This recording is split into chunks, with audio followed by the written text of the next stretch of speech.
So what's up mga kabahay? Today, pupunta tayo ng Wilcon Silang para sa isang finishing tour. So bakit nga ba kailangan kasama si client sa pag-finishing tour?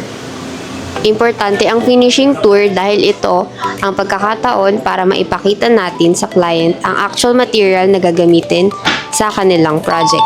Mula tiles, pintura, doors, cabinets, fixtures, at iba pang finishing details. Hindi lang ito tungkol sa pagtingin ng materials. Ito rin ang pagkakataon para maipaliwanag natin ang quality, durability, at benefits ng bawat materyales na pinipili para sa kanilang bahay. Kapag naiintindihan nila ito, mas na-appreciate nila ang value ng kanilang investment at mas tumataas ang tiwala nila sa project.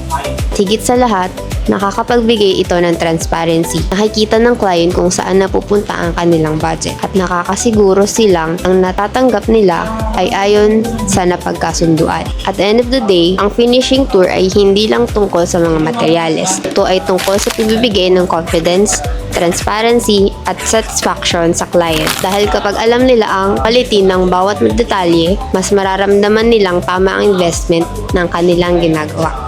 So yun lang mga kabahay, paalam!